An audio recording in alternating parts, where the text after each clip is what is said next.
del sentenciado José Peso Lagos. Los recursos de casación sustanciales se interponen por la Unidad de Programa de Derechos Humanos del Ministerio de Justicia, por la defensa también del sentenciado José Peso Lagos, por la defensa del sentenciado Alejandro Carrasco Flores y por los querellantes en contra de la sentencia pronunciada por la ministra señora Rabanales López y el abogado integrante señor Rush, que confirmó el fallo de primer grado con declaración que los sentenciados Alejandro Carrasco Flores y José Ismael Peso Lagos quedan condenados cada uno a la pena de 5 años y un día de presidio mayor en su grado mínimo en calidad de autores del delito consumado de secuestro con grave daño en la persona de Arnoldo Camus Veloso, hechos perpetrados el 24 de septiembre de 1973. Los hechos que quedaron consignados y asentados en el fallo de primer grado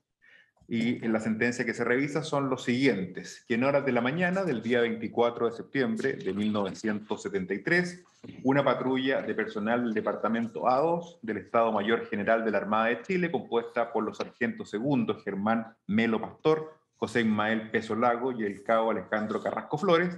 es enviada por su superior a detener al abogado miembro del Comité Central del Partido Socialista y asesor del presidente Salvador Allende Gómez, don Arnoldo Camus Veloso, sin orden judicial legalmente emitida, y los agentes, para cumplir su cometido, se trasladaban a bordo de un vehículo hasta la calle Santiaguillo, de la comuna de Santiago, lugar en que se le habría informado que el requerido se reuniría con otra persona.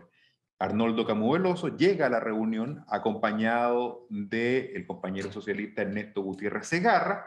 y una vez concluida esta se retiran del lugar, pero en momento se percatan de la presencia de personal de inteligencia de la Armada, por lo que intentan huir, aunque sin resultado, ya que son capturados y amarrados con una soga y luego ingresados en el asiento trasero del vehículo.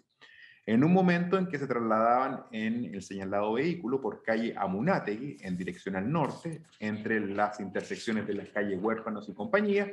Arnoldo Camus, que iba sentado en la parte posterior, al lado de la puerta derecha, logra sacarse la soga con la cual se encontraba atada a sus manos, intenta abrir la puerta para escapar. Estos movimientos son advertidos por sus captores y le disparan, recibiendo un disparo a corta distancia en su muslo izquierdo, cuyo tirador se encontraba hacia su izquierda, específicamente sentado detrás del asiento del conductor del vehículo, y luego otros 2 disparos, cuyo tirador se encontraba en el asiento anterior derecho del móvil, con copiloto, todos a quemarropa, hiriendo gravemente,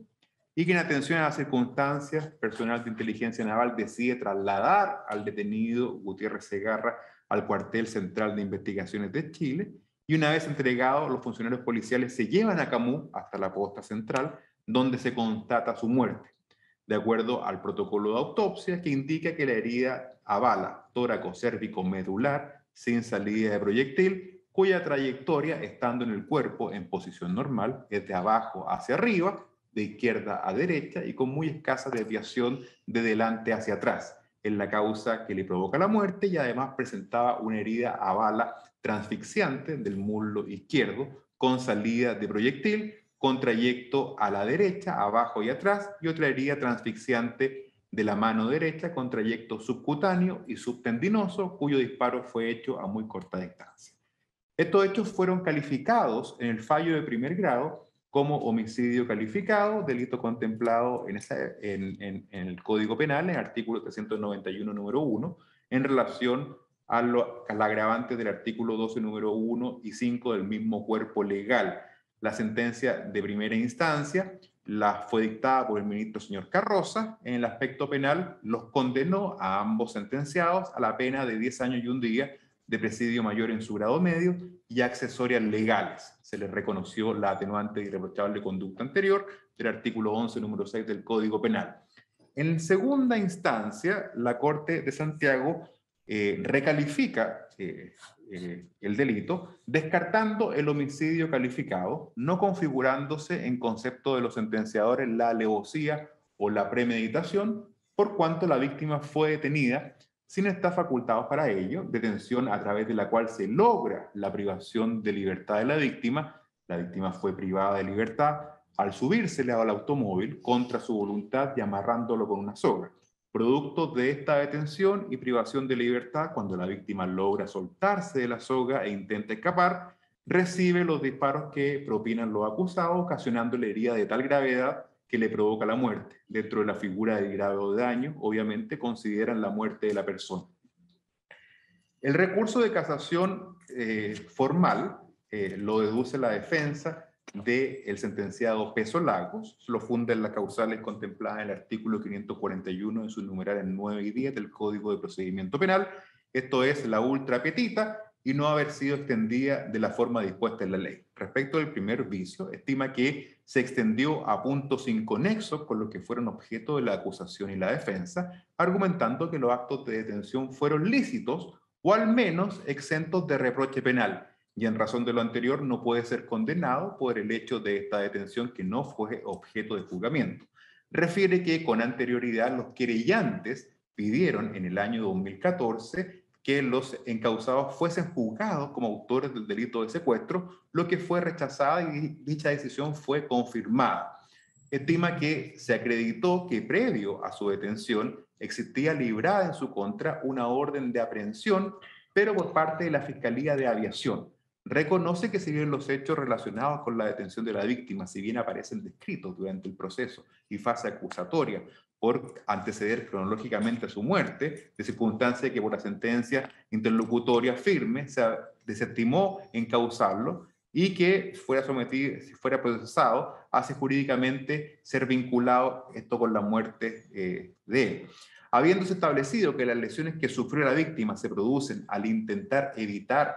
su escape o fuga y no con la intención de privar su vida, se hace aplicable lo dispuesto en el artículo 411 del Código de Justicia Militar, lo cual exime al carabinero que haga uso de sus armas contra el preso detenido que huye y no obedezca las intimaciones de detener, norma que se hizo extensiva a todo el personal de las Fuerzas Armadas, de acuerdo al artículo 2 del Decreto Ley 23 del 19 de septiembre de 1973. En relación al segundo vicio de casación, casación formal, refiere en relación al artículo 500, número 4 del mismo cuerpo legal, por cuanto la sentencia que modifique la de primer grado debe contener las consideraciones cuya virtud se dan por probado o por no probado los hechos atribuidos a los procesados, o lo que estos alegan en sus descargos, ya sea para negar su participación, para eximirse o para atenuarla. En primer lugar, por la falta de consideraciones en cuanto a la prueba relacionada a la privación de libertad de la víctima, la sentencia omitió toda consideración referente al hecho de que uno de los elementos probatorios consiste en que en la Fiscalía de Aviación, en la causa caratulada Alberto Bachelet Martínez y otros, se ordenó la detención de la víctima en estos antecedentes. La sentencia impugnada pretendió dar por establecido un delito de secuestro, lo que resulta inadmisible, siendo del todo insuficiente la mera derivación que se hace al fallo de primer grado, en el cual en algunos de los pasajes se hace referencia a este hecho, mas no una explicación razonable al respecto. En segundo lugar, y para finalizar esta causal, refiere que respecto a las consideraciones en cuanto a la prueba de la existencia de un crimen de lesa humanidad y lo anterior para no acoger las alegaciones de prescripción y amnistía. Respecto de los recursos de casación sustanciales, el primero de ellos es interpuesto por el Programa de Derechos Humanos, lo funda en la causal del artículo 546, número 2 del Código de Procedimiento Penal, por una calificación equivocada del delito, aplicando una pena conforme a esa errada calificación. Si bien se encuentra de acuerdo con la enunciación de los hechos que culminaron con la muerte del citado dirigente socialista, el error de derecho se produce en la sentencia de segunda instancia al no calificar los hechos como homicidio calificado, sino que como secuestro. Refiere que los querellantes particulares, además del homicidio calificado, estimaban que se configuraba el delito de secuestro simple, entendiendo que se verificaban ambos delitos, pero no que se aceptaba el secuestro como única alternativa. Sin embargo, en la acusación particular renunciaron a seguir sosteniendo que se verificaban ambos delitos para instar únicamente por el delito de homicidio calificado. El fallo de segunda instancia, para establecer que no se configuró el homicidio calificado, estimó que no se verificaban las circunstancias de premeditación. Si se hubiera aplicado correctamente la ley, se hubiera arribado a la misma conclusión contenida en la sentencia de primer grado, debiéndose haber confirmado en lo penal la sentencia sin modificación alguna, por lo que pide invalidar la sentencia y se dicta sentencia de reemplazo que confirme sin modificación la de primer grado y mantenga las penas impuestas por el delito de homicidio calificado.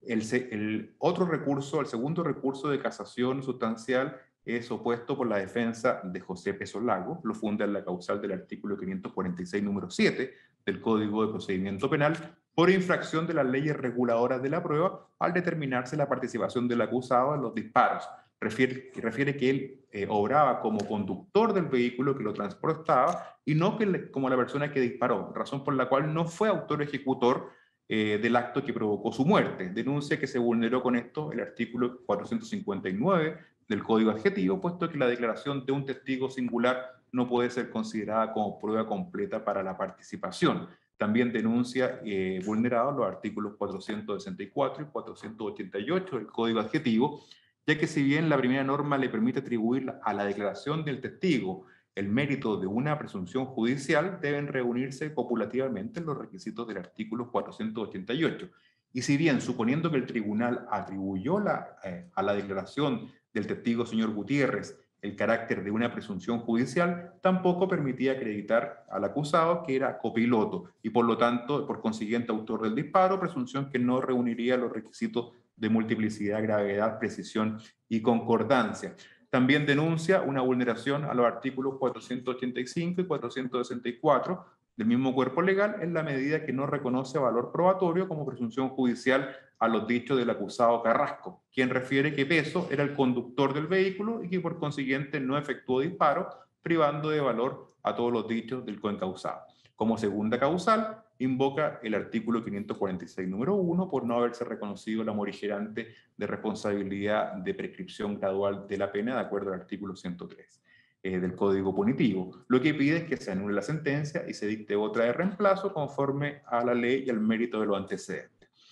El tercer recurso de casación sustancial es opuesto por la defensa de Carrasco Flores, se sustenta únicamente en la causal de casación contemplada en el Código de Procedimiento Civil. Esto es, infracción de ley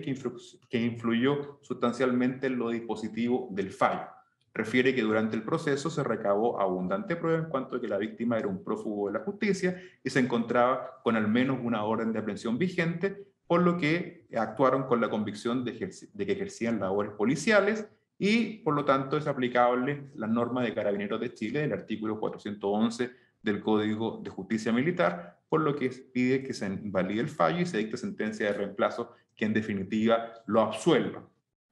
El último de los recursos de casación sustancial, eso es interpuesto por los querellantes, lo fundan en la causal, en primer lugar, del artículo 546, número 2 del Código de Procedimiento Penal, por haberse efectuado una calificación equivocada del delito respecto del delito de secuestro, en circunstancias que debió encuadrarse el tipo en el delito de homicidio calificado, y la segunda causal es porque se le aplicó una pena conforme a esta errada calificación, sancionándoseles como autores del delito de secuestro calificado, y además se denuncia que no se aplicó por error el artículo 75 del Código Penal. Lo que pide es que se invalide la sentencia y se dicte sentencia de reemplazo, que confirme con declaración el fallo de primer grado y se aumente la pena a la de 15 años y un día de presidio mayor en su grado máximo y accesorios para cada uno de los sentenciados. ¿Alguna pregunta? Bien. Atendida la hora, vamos a suspender la audiencia para continuarla el día... ¿Cuándo? ¿Qué día? Jueves. Perdón, señor. Lunes. El día lunes 2 de mayo. próximo. Lunes 2 de mayo. A las 8:30, antes de las causas agregadas, para concluir en esa oportunidad y no dilatar las vistas. Muchas gracias, señoría excelentísima. Muy buenas tardes. Gracias, señoría. Excelentísimo. Luego. Sí, gracias.